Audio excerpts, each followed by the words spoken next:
இரவு வானத்தை பாருங்க. அது மின்னும் நட்சத்திரங்களால் நிறைந்துள்ளது. ஒவ்வொரு நட்சத்திரமும் ஒரு சூரியன் வெகு தொலைவில் உள்ளது. சில நட்சத்திரங்க நமது சூரியனை விட பெரியவை, மற்றவை சிறியவை. அவை மிகவும் தொலைவில் இருப்பதா அவற்றின் ஒளி நம்மை வந்தடைய பல ஆண்டுகள் ஆகும். தூரத்தை கற்பனை செய்து பாருங்க. நமது சூரியன் பில்லியன் கணக்கான நட்சத்திரங்களை ஒன்றல்ல. அந்த நட்சத்திரங்க அனைத்தும் சேர்ந்து அவை ஒரு விண்மீன் மண்டலத்தை உருவாக்குகின்றன. நமது விண்மீன் மண்டலம் பால்வீதி என அழைக்கப்படுகிறது. இது நட்சத்திரங்க, வாயு மற்றும் தூசி ஆகியவற்றின் மிகப்பெரிய சுழல் தொகுப்பாகும். ஆனா இன்னும் நிறைய இருக்குது. பிரபஞ்சத்தில் உள்ள பில்லியன் கணக்கான விண்மீன் திரள்களில் நமது விண்மீன் ஒரு சிறிய பகுதிதான். ஒவ்வொரு விண்மீன் மண்டலம் நட்சத்திரங்கள் ஒரு பெரிய தீவு. அவை வெவ்வேறு வடிவங்கள் மற்றும் அளவுகளில் வருகின்றன. பிரபஞ்சம் நம் கற்பனைக்கு எட்டாதது. சராசரி நட்சத்திரத்தை சுத்தி வரும் ஒரு சிறிய கிரகத்தில் நாம் வாழ்கிறோம். ஆனால் நாம் பெரிய ஒன்னின் ஒரு பகுதி, பிரபஞ்சத்தின் ஒரு பகுதி. நாம் அதை ஒன்றாக ஆராய்வோம். பிரபஞ்சம்னா என்ன? அது எல்லாமே. அதுதான் முழு இடம். அதான் எல்லா நேரமும். அதுதான் இருக்கும் எல்லா பொருளும், சக்தியும். அதுதான் நாம் பார்க்கக்கூடிய அனைத்தும், நாம் பார்க்க முடியாத அனைத்தும். ஒரு பலூனை கற்பனை செய்து பாருங்க.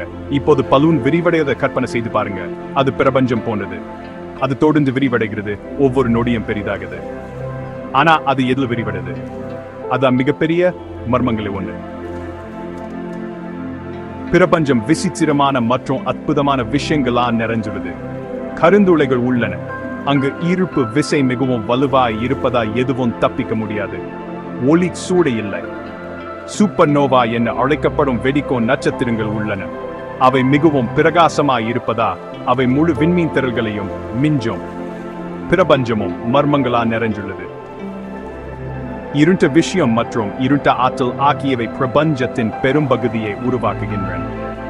ஆனால் அவற்றை நம்மால் நேரடியாக பார்க்க முடியாது. புவியீர்ப்பு விசையில் அவற்றின் விளைவுகள் காரணமாகவே அவை உள்ளன என்பதை மட்டுமே நாம் அறிவோம். பிரபஞ்சம் ஆச்சரியங்களால் நிறைந்துள்ளது. பிரபஞ்சம் எங்கிருந்து வந்தது? அது எப்படி தொடங்கியது? ஒரு பெருவெடிப்புடன் இது தொடங்கியது என விஞ்ஞானிகள் நம்புறாங்க. ஒரு அணுவை விட ஒரு சிறிய புள்ளியை கற்பனை செய்து பாருங்க. இந்த புள்ளியில பிரபஞ்சத்தில உள்ள அனைத்து பொருளும் ஆற்றலும் உள்ள. பின்னர் சுமார் 13.8 பில்லியன் ஆண்டுகளுக்கு முன்பு அது வெடிச்சது.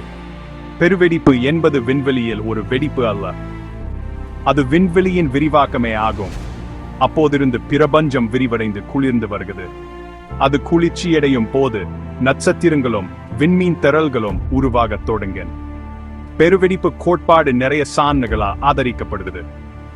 விண்மீன் திரள்கள் ஒன்றில் இருந்து ஒன்று விலகி செல்வதை விஞ்ஞானிகள் கவனித்துள்ளனர். பெருவெடிப்பில் இருந்த எஞ்சியிருக்கும் மங்கலான கதிர்வீச்சையும் அவர்கள் கண்டறிந்துள்ளனர். பிரபஞ்சத்தின் கடந்த காலத்தை பற்றி பெருவெடிப்பு கோட்பாடு நமக்கு சொல்கிறது. ஆனால் அதன் எதிர்காலம் என்ன? அது என்னென்னோ விரிவடைந்து கொண்டே இருக்குமா? அது தண்ணீர் சரிந்து விடுமா? இந்த கேள்விகளுக்கு விஞ்ஞானிகள் இன்னும் பதில் தேடி வருகின்றனர். பிரபஞ்சம் நம்ப முடியாத அளவுக்கு விஷாலமானது மற்றும் சிக்கலானது.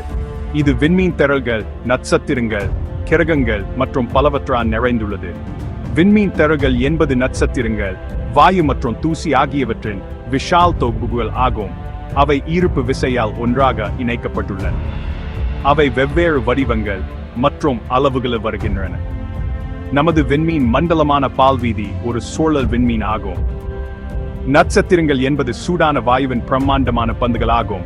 அவை அணுக்கரு இணைவு மூலம் ஒளி மற்றும் வெப்பத்தை உருவாக்குகின்றன. அவை வெவ்வேறு அளவுகள் மற்றும் வண்ணங்களில் வருகின்றன. நமது சூரியன் ஒரு மஞ்சள் குள்ள நட்சத்திரம். கிரகங்கள் 80 நட்சத்திரங்களை சுற்றி வரும் வான உடல்கள். அவை வெவ்வேறு அளவுகள் மற்றும் கலவைகளில் வருகின்றன. பூமி என்பது உயிர்களை ஆதரிக்கும் வளிமண்டலத்தை கொண்ட ஒரு பாறை கிரகம். பிரபஞ்சம் தொடர்ந்து வளர்ந்து வருகிறது. நட்சத்திரங்கள் பிறக்கின்றன. அவை பில்லியன் கணக்கான ஆண்டுகள் வாழ்கின்றன. பின்னர் அவை இறக்கின்றன.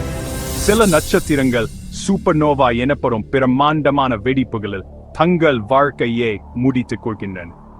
இந்த வெடிப்புகள் கருந்துளைகளை உருவாக்கலாம். அவை விண்வெளி நேரத்தின் பகுதிகள். அங்கு கீர்ப்பு விசை மிகவும் வலுவாய் இருப்பதால் எதுவும் ஒளி கூட தப்பிக்க முடியாது. பிரபஞ்சம் ஆச்சரியம் மற்றும் மர்மத்தான் நிறைந்துள்ளது. அதை பற்றி நமக்கு இன்னும் நிறைய தெரியாது. ஆனா விஞ்ஞானிகள் தொடர்ந்து புதிய கண்டுபிடிப்புகளை செய்து வருகின்றனர். பிரபஞ்சத்தை படிப்பதன் மூலம் நம்மை பற்றியும் அண்டத்தில நமது இடத்தை பற்றியும் மேலும் அறிந்து கொள்கிறோம்.